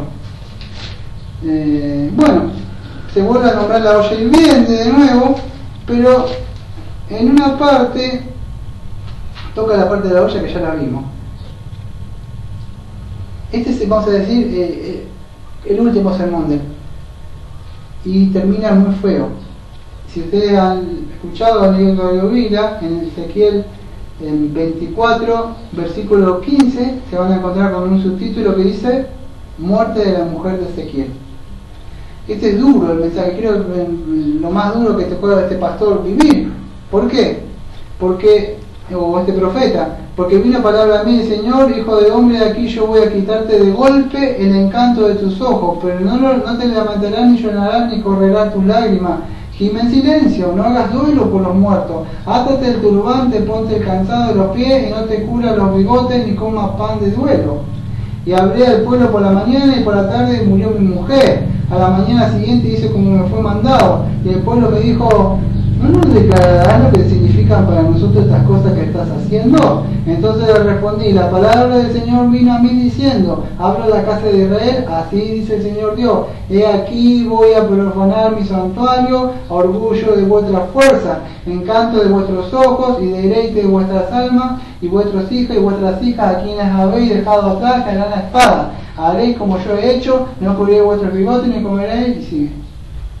¿Te das cuenta cómo en Oseas o muchos otros el mensaje de Dios iba empapado en la vida propia del hombre? Él tenía que llevar, vamos a decir, las cosas que Dios iba a hacer, o sea, lo que estaba sucediendo en el cuerpo de él, o sea, como Cristo también cargó, ¿no? Pero fíjate que lo que él mostraba es que en sí, ¿cuál era la luz de los ojos del profeta? El encanto. ¿En qué se deleitaba este profeta? No sé, no dice cómo era la esposa de él, si era hermosa, no era hermosa, cuál era la figura, pero él era un encanto verla a su mujer. Él la veía y la Biblia dice en el versículo 16 que para él era un encanto cuando veía a su mujer. Y Dios dice, yo vengo a sacar ese encanto de tus ojos que vos tenés y no vas a ni siquiera llorar, nada. Y no solo eso, tenía que va a tener que ir a predicar el mensaje. ¿Y qué sucede? Que tenía un mensaje, vamos a decir, era simbólico todo esto. Por eso vemos que el mensaje era simbólico, no lo podemos tomar literales, porque el mismo Dios lo aclara acá diciendo lo que tenía que significaba. ¿Qué sucede? Que le decía que eso es lo que iba a hacer. Dios iba a sacar, ¿cuál es? La luz de los ojos de ellos. Y se lea en el versículo 21, aquí yo voy a profanar mi santuario, orgullo de vuestra fuerza, encanto de vuestros ojos, como en el versículo 16. ¿Cuál era el encanto de los ojos de esta gente, del pueblo de Israel? El santuario. El santuario era para ellos el orgullo de ellos. Y Dios dice, voy a destruir eso. No va a estar más. ¿Y cómo lo tuvo que mostrar Ezequiel? Por medio de su mujer. Dios sacó la gloria, el encanto de sus ojos, lo que él estaba, para que, y Dios dice que iba a tener que, y así lo mostraba Dios por medio de los profetas, ¿no? Cómo tenían que ellos. Y bueno, hasta acá un poco del mensaje del mensaje que tenía que proclamar este profeta. Y antes de irme al templo, que es la parte más dura, que muchos están en desacuerdo con esto, quiero, abuelo de pájaro, no mucho, abuelo de pájaro, que nosotros tenemos también de predicar así. Si se van, invito que abras tu Biblia en Ezequiel 37, que ya lo deben saber de qué se trata, ¿no? Por lo menos lo han escuchado alguna vez, el Valle de los Huesos Secos, o la visión de los huesos secos. No tengo tiempo de hacer un sermón largo, pero sí, como no es expositivo, es temático un poco, voy a abuelo de pájaro a mostrar lo que hay ahí. Muchos creen, como el señor La Cueva y otros más, que es literal. Nosotros pues así con otra postura creemos que es diferente, pero bueno, voy a poner lo que yo creo, ¿no? Y creemos otros predicadores. Y el Valle de los Huesos Secos, el Valle de los Huesos Secos, en sí, lo podríamos decir, resumir, cómo es la resurrección, vamos a decir, de los pecadores, o del pecador que está muerto en sí en delitos y pecados, como dice Efesios 2. Estas personas están en sí muertas en delito y pecado, y cómo son resucitadas a la vida espiritual. Esa sería la idea más o menos del Valle de los Muertos, ¿no? El profeta, por supuesto, que es el predicador, o la señora o la hermana que le lleva un mensaje de la palabra de Dios a una persona, y esta persona cobra vida espiritual. ¿Y cómo lo hace? Es por medio del poder del Espíritu Santo, que va junto, él opera con su poder junto con la palabra de Dios. Esa palabra de Dios opera en la conciencia de la persona, y vamos a decir que es un mensaje eficaz, como dice Hebreos 4 versículo 12, que dice así: porque la palabra de Dios es viva y eficaz, y más penetrante que toda espada de dos filos, y que alcanza hasta a partir el alma y aún el espíritu y las coyunturas y los tuétanos, y discierne los pensamientos y las intenciones del corazón. Entonces el mensaje, como Juan 3:5, que el Señor Jesucristo le dice a Nicodemo, el mensaje es que tiene que nacer de nuevo, deben decir, ser regenerados. Ese vendría a ser más o menos la visión del Valle de los Huesos Secos. Yo lo podría hacer como un sermón largo y dramatizarlo y muchas cosas más, pero en sí el mensaje es ese, o sea, en versión de muchas palabras. Cuando vos vas, él le dice que sople, dice sobre esos huesos que están muertos secos, que vivirán, bueno, ¿está? Esa es la idea, ¿está? Se puede llegar a entender. Después, si quieren sacar un sermón y hablar una hora sobre esto, ok, Macanudo, pues puede hablar más una hora con esto, pero esa es la idea para que puedan entender. Sin más preámbulo, me meto en la parte más difícil, ya costeando las últimas vueltas del sermón. De interpretación vamos a ver de la visión del templo, y para esto tenemos que ir a Ezequiel 40. Y acá me voy a valer de algunos, vamos a decir, amigos o compañeros míos de literatura. En algunos los voy a decir, o sea, que como algunas partes voy a utilizar. En esta parte me valía un poco del señor José Grau, en otra parte un poco de un comentario de Moody, y en otra parte de Main R. Vandenberg, La mayoría, y hay muchos más que siguen pensando que la postura esta del templo en sí, si no entiende nada de lo que voy a hablar, apuntaba a Cristo. En sí, porque es así. Y ahora lo vamos a explicar un poco. Porque para que poder entender, en sí los reformadores, en sí tenían en cuenta, vamos a decir cuando dice Apocalipsis, que el testimonio de Jesús es el espíritu de la profecía. En sí, cuando la profecía hablaba, Cristo mismo decía, lo que hablan los salmos y los profetas de mí, era necesario que esto se cumpliera. Los profetas y todo lo que vemos siempre apuntaban a Cristo. Entonces los reformadores siempre tenían en cuenta este punto, que sí, el testimonio de Jesús era el espíritu de la profecía, ¿no? Entonces el espíritu verdadero de toda profecía da testimonio del Señor Jesucristo. Todo lo que hablamos nosotros no es que hablamos de un templo futuro, de Jerusalén, con cuántos años falta, no, todo el espíritu de la profecía siempre apuntaba al Señor Jesucristo. Entonces debemos tener en cuenta que eso, ¿no? Que no podemos tomarlo en sí literalmente, ¿no? Porque hay varias posturas, ¿no? Como la interpretación literal que está, la interpretación literal futurista y bueno, la interpretación, o sea, que utilizamos en sí nosotros, ¿no?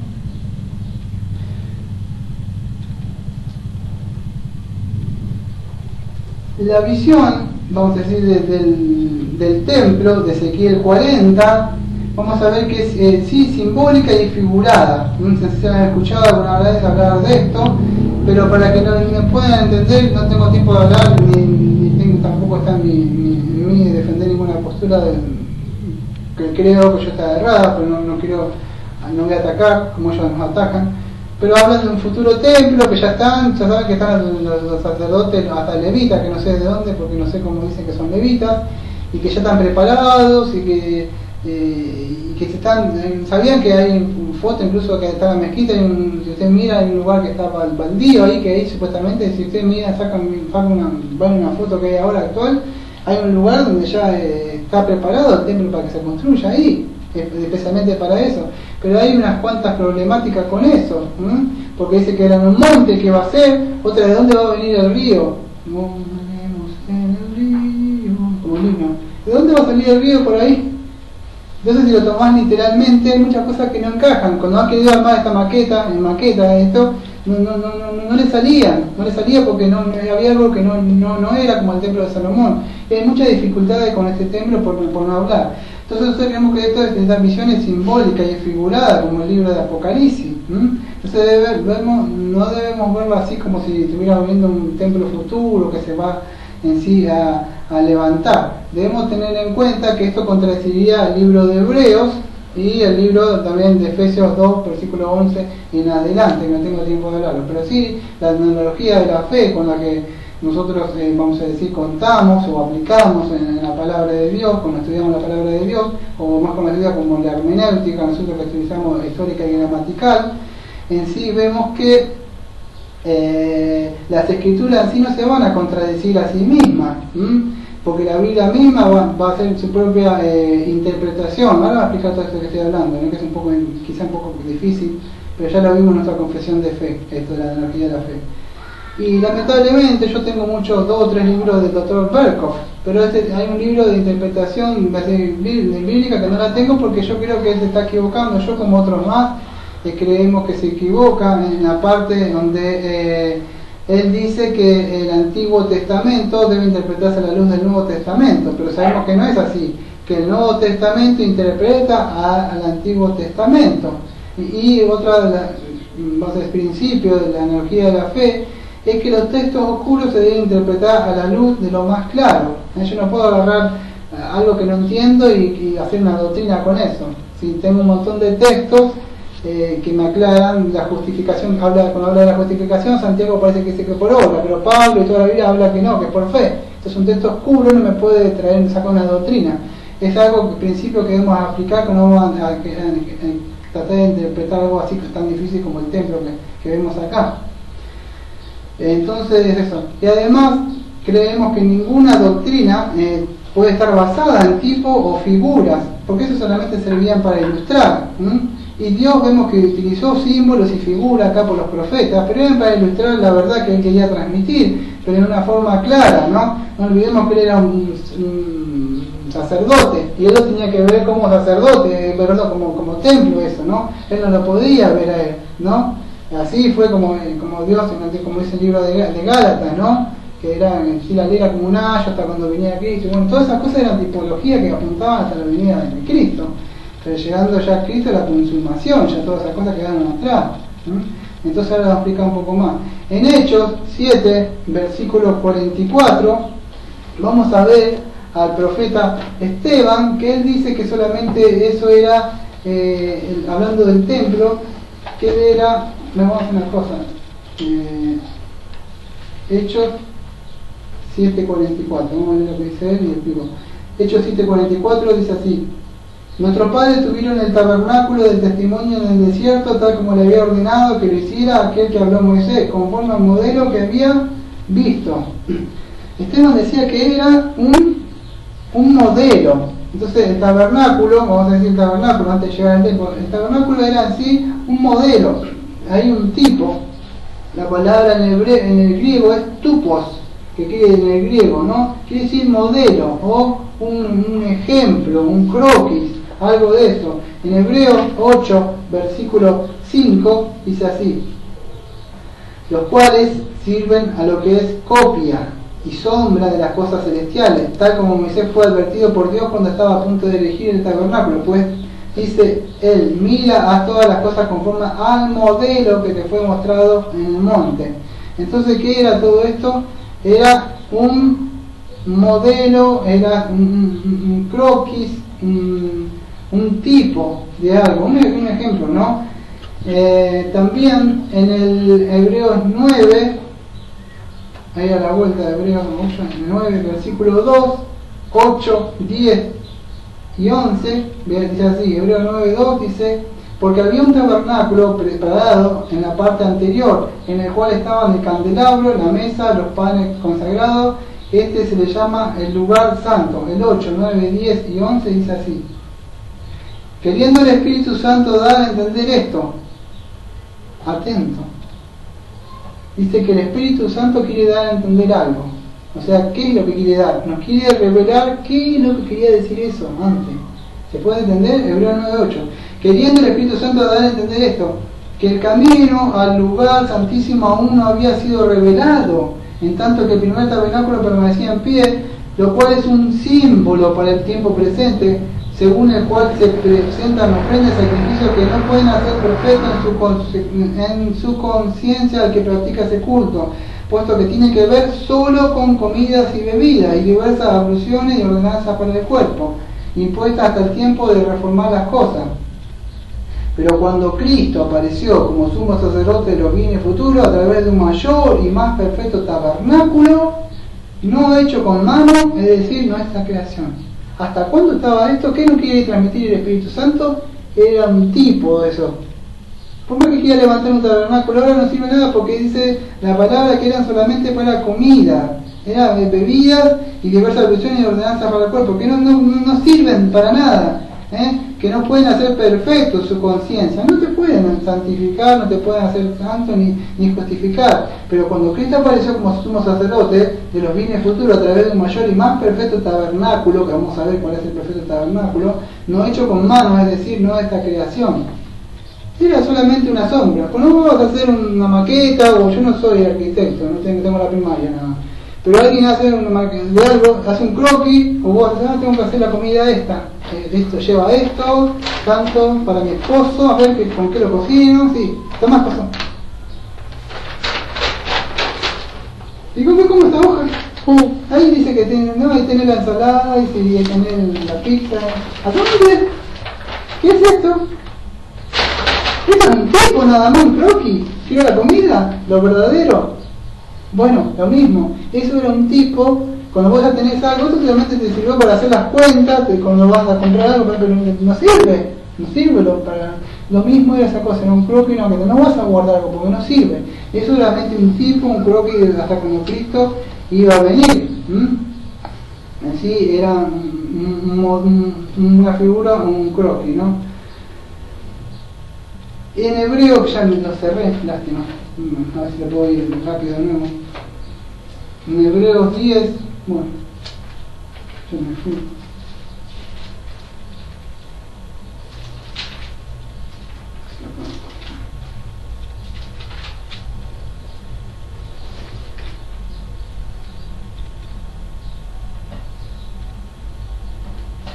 Dice, pues ya la ley solo tiene la sombra de los bienes futuros y no la forma misma de las cosas, nunca puede por los mismos sacrificios que de ellos ofrecen continuamente año tras año hacer perfecto a los que se acercan. Entonces nada de esto que se puede hacer o que se hacía o que se quiera hacer puede hacer perfecto, vamos a decir, a las personas. En Mateo, acá no lo tengo, pero en Mateo, a ver si lo puedo encontrar, en Mateo 1.23, si no me equivoco. Sí, Mateo 1.23, vamos a ver que dice así: He aquí la Virgen concebirá y dará a luz un hijo y le pondrán por nombre Emmanuel, que traducido significa Dios con nosotros. Entonces, el tabernáculo, o sea, el tabernáculo significaba la presencia de Dios misma, donde Dios mismo estaba con el pueblo de Dios, estaba con su pueblo. Y el templo tenía el mismo simbolismo, ¿no? Si vemos Mateo, que yo leí, Mateo 1.23, que dice, le llamarán Emmanuel. ¿Qué quiere decir? Dios con nosotros. Y en Juan 1.14 dice que Dios, que Cristo habitó, o sea, con nosotros. La palabra ahí sería tabernaculizó. Trata de leerlo. En Juan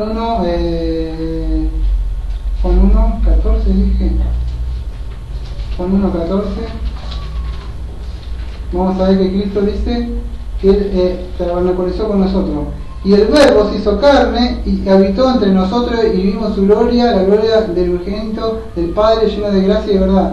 Y habitó, la palabra ahí habitó, se hizo carne, es que Él se hizo, tabernaculizó, él vino a estar con nosotros, se hizo morada con nosotros. Habla de la encarnación, vamos a decir, de Cristo. Entonces Cristo, esto es todo lo que estoy viendo, estoy bola de pájaro porque no puedo en todo esto hablar sobre esto, pero sí, se hizo la morada de Dios con su pueblo. Cristo mismo es, vamos a decir, Emmanuel con nosotros. Y eso es lo que simbolizaba el templo.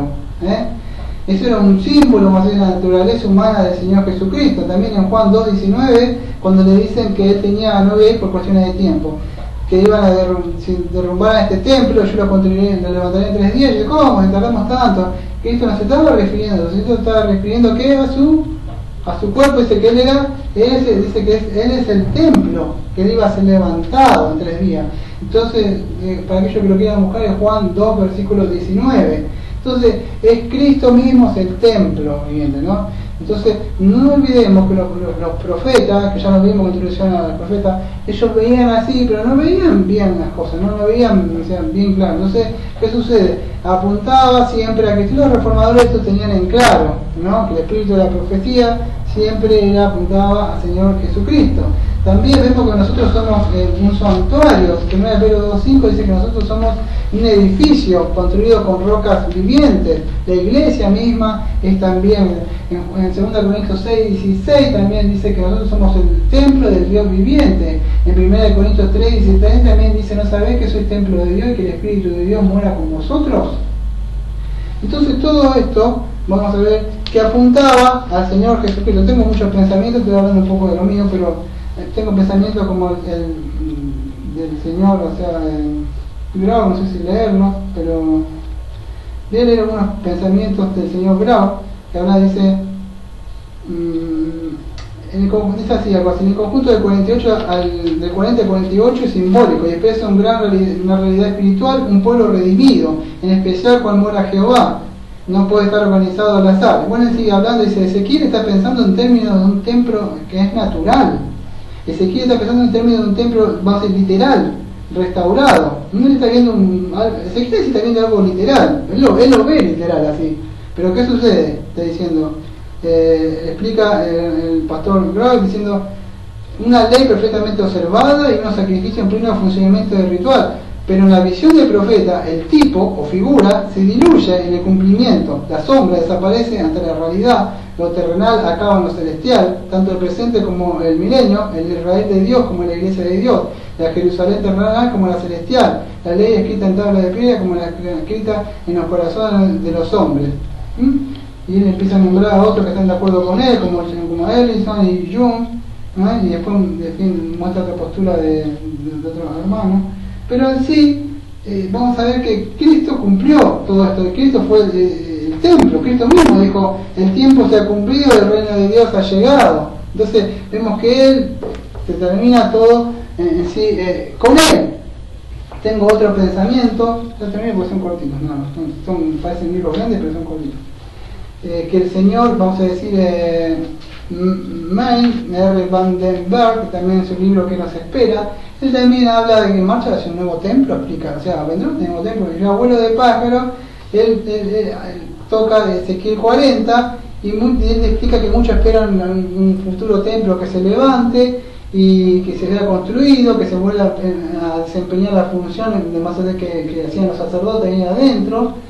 Y él dice que esto solamente es posible. Él explica que si dejamos, vamos a decir, de parte la interpretación del Nuevo Testamento, entonces si nosotros no tomamos en cuenta que hay un Nuevo Testamento y solamente vemos el Antiguo Testamento, podemos llegar a pensar así. Pero como tenemos un Nuevo Testamento, revelaciones más claras, la palabra de Cristo, entonces que es la palabra de los apóstoles, ¿qué sucede? Que no podemos llegar a ver eso, pero para ese tiempo era la luz que había como ellos lo veían.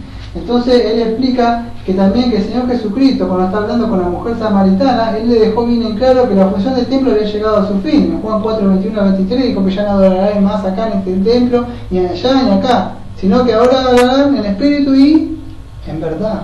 Vos podés estar hablando acá, en la mejor iglesia, acá en esta iglesia que somos muy pobres, poquitito, casi nada, o podés estar allá y le estás adorando a Dios en espíritu y en verdad.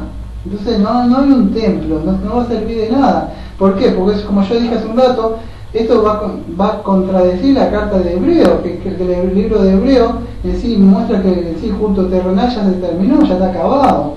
Y lo que habla también Apocalipsis 21-22, y lo que habla el libro de Efesios, que ya Cristo rompió vamos a decir, rompió la barrera, ya no es judío, no es gentil, y mucho de lo que ellos piensan, y pensadistas, dice que va a haber una separación, y una separación entre Israel y la iglesia, y todo eso contradice las escrituras del Nuevo Testamento. Una parte de Apocalipsis 21-22, él habla que ya la parte del templo, o sea, él explica que expresamente ya no queda templo en Jerusalén. No tengo tiempo de explicarlo, pero yo lo estuve viendo al abuelo de Pájaro y comparto, sí, anoche estuve estudiando un poco la madrugada, un par de textos de acá, y sí, aparece algo de lo que él muestra, me pareció, estoy de acuerdo, alineado con lo que él tiene, que él muestra una parte que dice que algo notable que en Apocalipsis 21, del 22-27, cuando se diseña la nueva Jerusalén, se están usando diversos motivos que son sacados de Isaías 60. Y muestra la comparación de Apocalipsis 21-23 con Isaías 60-19-20 y muchos textos de ahí, ¿no?, que aparecen. Pero en sí lo que dice él, que en Apocalipsis 21, o sea, dicho motivo dice que queda fuera de cualquier contemplación, sino que se elimina de forma expresa dicha motivación. Y él dice que en sí no aparece en ningún templo, o sea, vamos a decir literal ahí, ¿no? ¿Por qué? Porque todo el Nuevo Testamento sigue diciendo que se opone a la idea, vamos a decir, de que se va a construir un nuevo templo para cuando se están por congregar, o sea, las relaciones congregacionales que tienen para con Dios, ¿no?, si llegan a levantar ese templo. Y la forma de ver, o sea, lo que nos muestra el Nuevo Testamento en sí, es que la Nueva Jerusalén en sí es una imagen de la iglesia de Cristo. Y el Nuevo Testamento en sí nos muestra cómo dice que es la casa de Dios o el templo de Dios en 1 Corintios 3:16, que ya lo leí, Hebreo 3:6, uno que no leí, 1 Timoteo 3:15, que no me acuerdo bien, pero me parece que dice que es como que somos columna y baluarte de la verdad, la casa de Dios. Entonces, la casa de Dios, el templo de Dios, donde está con nosotros ahora, en esta presencia, en este mismo, está la Shekinah de Dios con nosotros. y 1 Pedro 5 que ya lo he leído. Entonces todo el Testamento nos muestra en sí que nos da más luz de lo que significaba este templo, ¿no? En sencilla palabra, el Nuevo Testamento nos ayuda a interpretar el Antiguo Testamento. Eso por arriba más o menos de lo que explica el pastor que ya estaba muerto, estaba en la presencia de Dios, que era un pastor presbiteriano. Lo que a mí me asombra, para ir terminando ya, porque ya no tengo sobre me falta solamente ya termino, pero es que el comentario de Moody, que yo mucho no lo aplico, pero me llamó la atención, que son bautistas pero no son bautistas reformados, me llamó la atención cómo él sigue su postura, ¿no?, del milenio, pero él muestra, en sí defiende en la parte de acá que en sí el templo apuntaba a Cristo, a la iglesia. Bueno, en una parte sigue con su postura, ¿no?, diciendo de que esto no afecta nada al milenio. Yo sigo puesto así, no sé cómo lo defiende bien, pero en sí me llama la atención y me pareció bueno compartirlo, porque en sí muestra que lo que estamos en contra de eso, o sea, lo que tenemos a decir, objetamos contra el punto que ellos dicen de un templo, no sé cómo decirlo, literal. La objeción más seria que teníamos nosotros es que ¿cuál es? Y dice así, la objeción más seria nosotros que tenemos es que el sacrificio de nuestro Señor Jesucristo hizo nulo ya los sacrificios del Antiguo Testamento para siempre. ¿Por qué? Porque el libro de Hebreos 9:10, del Hebreos 9:10 al 15, del 10 del 1 al 4 y del versículo 18 dice que Dios ya cumplió todo eso. ¿Para qué van a levantar un templo? Porque ¿sabés para qué el templo? Hacer un sacrificio y todo. Y si ya vino Cristo, ¿para qué va a querer levantar un templo? ¿Volver de nuevo a las cosas viejas? Entonces, contradeciría muchas de las cosas del Nuevo Testamento, que levanten un templo. El sacrificio, entonces, vamos a decir, de nuestro Señor Jesucristo, que hizo, que dejó nulo todos esos sacrificios del Antiguo Testamento, que ahora vamos a ver que ellos dicen que son tipológicos, que van a ser que como un recordatorio, más tipológico que como un recordatorio, pero no es el recordatorio, no es como recordatorio de la Santa Cena nosotros. ¿Para qué vamos a hacer recordatorio? Vamos a ver, me voy a tratar de apurar lo que más puedo, pero en sí el recordatorio no puede ser, porque acá no tengo tiempo de buscar, porque tengo muchos apuntes por otro lado que me quedo afuera acá, pues si no me voy a buscar, porque no termino más. Pero en Isaías 42-43 dice de que no pueden ser recordatorios, como ellos dicen, como el señor MacArthur y otros más. ¿Por qué? Porque decían que eso eran para la expiación de los pecados, no era para, y dice, cuando se haga ese templo serán para recordatorio. La Biblia, así que no dice para recordatorio o como conmemorativos, deja bien en claro que es para expiación de los pecados. ¿Quién dice expiación de los pecados? Cristo. Entonces eso apuntaba al Señor Jesucristo. Entonces ya está cumplido. En el sistema antiguo vamos a ver que es una cosa que los creyentes en Cristo no deberíamos revertir, ¿no? Deberíamos dejarlo, o sea, así, ¿no? De no volver, o sea, a eso. Sabemos que el libro de Gálatas dice muy claro que todos los creyentes, tanto sean judíos como gentiles, pertenecemos a la simiente de Abraham. Gálatas 3:7 y el 3:29, que más conocido, ¿no? Que si estamos en Cristo por la fe, ya no es judío ni gentil, todos somos por igual. Entonces el Nuevo Testamento nos aclara eso, ¿no? Que somos simiente de Abraham y que nuestra relación ya está basada por la fe y no es por una descendencia, vamos a decir, que viene de una sangre, vamos a decir, que sea judía, ¿no? Ya lo vimos durante todos estos años. Entonces Cristo rompió esta pared intermedia de la separación, como dice Efesios 2:11 al 22. Entonces ya no hay distinción entre un griego y un judío, todos estamos bajo en la iglesia, ya no hay esclavo ni libre, no hay ni mujer ni hombre, no hay nada que mérito de que nada, yo soy el pastor y vos solamente escuchás, no hay nada de eso, todos hermanos en la iglesia de Dios, ¿no? Y en el Nuevo Testamento vamos a ver que habla de la iglesia como el nuevo Israel, y que todos, vamos a decir, nosotros no decimos que Dios no tiene ningún propósito con Israel, ya lo aclaramos un montón de veces, que sí, Dios todavía sigue salvando a muchos de Israel, ¿no? O sea, vamos a decir de Palestina, ¿no? Y que muchos de los que pertenecen ahí, o sea, pueden todavía entrar todos, incluso nosotros fuimos injertados, no es que ellos pueden entrar, mejor dicho sería, ellos venían y nosotros hemos sido injertados en ellos, pero no hay que vamos a decir, dos planes de salvación, pues ya lo vimos un montón de veces en los años del libro de Romanos. Espero que entonces se pueda llegar a entender un poco que esto que dice ir a vuelo de pájaro, porque no tenía tiempo mucho de ir por esto, ¿no? Creo que haya quedado un poco en claro. Si hay más preguntas, creo que no va a haber porque es un poco difícil, nadie se va a preocupar por esto. Pero en Ezequiel 47 vamos a ver que lo último que me queda, porque ya se termina, ya ven Ezequiel. Así que me ha quedado muchas cosas fuera y no he tenido ni tiempo de hablarlas. Pero el río del santuario, que era el cántico que estaban cantando a la entrada, Carito, ¿no? Que es el río del santuario. Bueno, acá hay unos problemas, porque ¿cómo van a poner, si hay un templo, cómo van a poner el río? ¿Dónde van a sacar ese río? No sé de dónde lo van a traer, amigo, pero lo quieran poner, no sé, de alguna forma, ahora que hay tubos y esas cosas que hay, que ponen el agua así, pero si no, ¿de cómo van a hacer? Porque hay unas complicaciones que lo queremos tomar literal a esto. Pero tenemos el Nuevo Testamento, que el Nuevo Testamento en sí nos aclara un poco en Ezequiel 47, que habla de las aguas salutíferas, que dice que todo el que vea de ella tendrá vida, ¿no?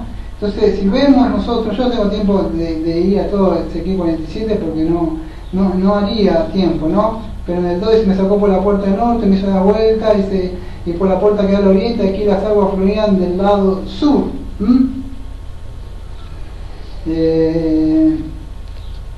A ver si lo puedo mostrar.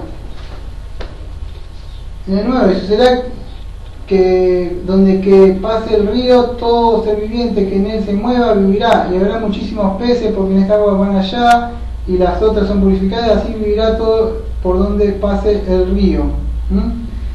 Si nosotros vamos al Nuevo Testamento, bueno, en Apocalipsis 22, versículo 1, habla de lo mismo, ¿no? Pero yo me voy a Juan 7, versículo 37 al 39, que dice así: y en la gran invitación, y en el último día, el gran día de la fiesta, Jesús puesto en pie exclamó en voz alta, diciendo: si alguno tiene sed, venga a mí y beba. El que cree en mí, como ha dicho la Escritura, de lo más profundo de su ser brotarán ríos de agua viva. Pero él decía esto del Espíritu, de lo que habían creído en él, habían de recibir, porque el Espíritu no había sido dado todavía, porque Jesús no había sido glorificado. ¿Qué sucede?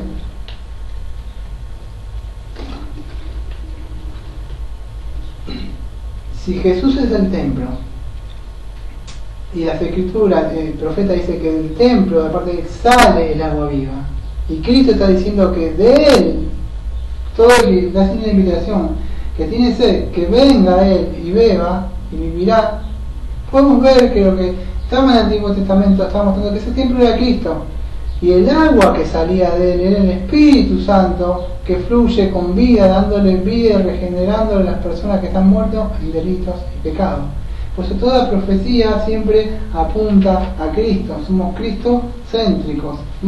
¿De qué sirve todo eso que construya un templo? Que no sirve de nada, no sirve de nada. Y ya lo vimos muchas veces, o sea, con parte de nuestra escatología reformada que tenemos en el canal, que bueno, hay mucha tela para cortar y hablar.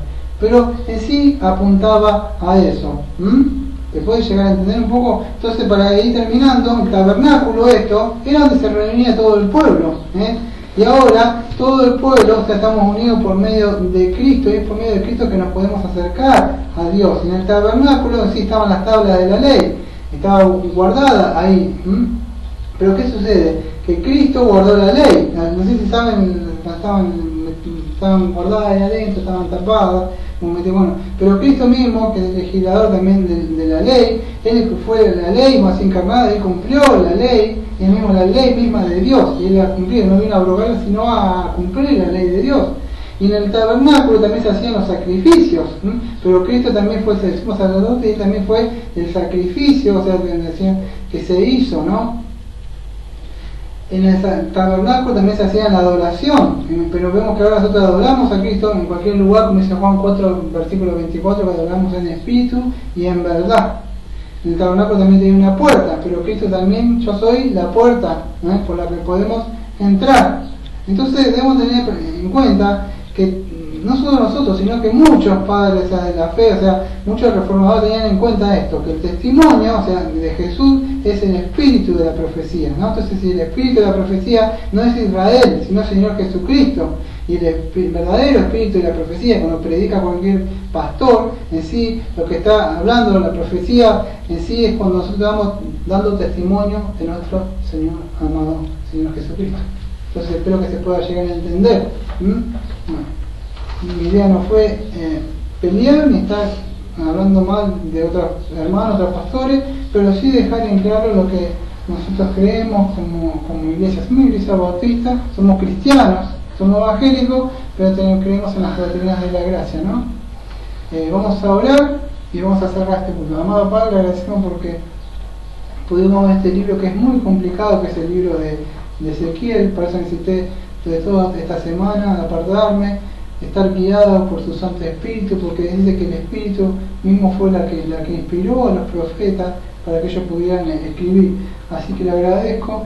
También le pido que me esté guiando por el otro libro que también es muy difícil, que va a venir el otro no es un profeta en sí, pero lo consideran como un profeta, que es mi tocayo, que es Daniel, de donde él también va a dar una parte de una profecía, y también es bastante complicada. Necesito que usted me esté ayudando esta semana para poder ver también la parte de la profecía de Daniel. Le agradezco por esta iglesia, le agradezco por mi esposa, que nos podemos reunir acá, aunque somos 2 o 3, dice, confiamos en su palabra, que dice, donde estén 2 o 3, allí estaré. También dijo que usted va a estar hasta el fin del mundo, no dijo si eran 3.000 o 4.000 o 5.000. Y donde estemos 2 o 3, siempre usted está. Le agradecemos porque siempre ha tenido un remanente, como le dijo al profeta, como se cortó la barba y el pelo, que se guardara de uno y un poco y se atara acá el manto de él, porque este iba a tener un remanente. Le pido por los demás hermanos del mundo que se congregan, que algunos están separándose, que usted lo esté guardando a ellos. Como siempre decimos, esta iglesia bautista de la gracia de Madre también. Amén.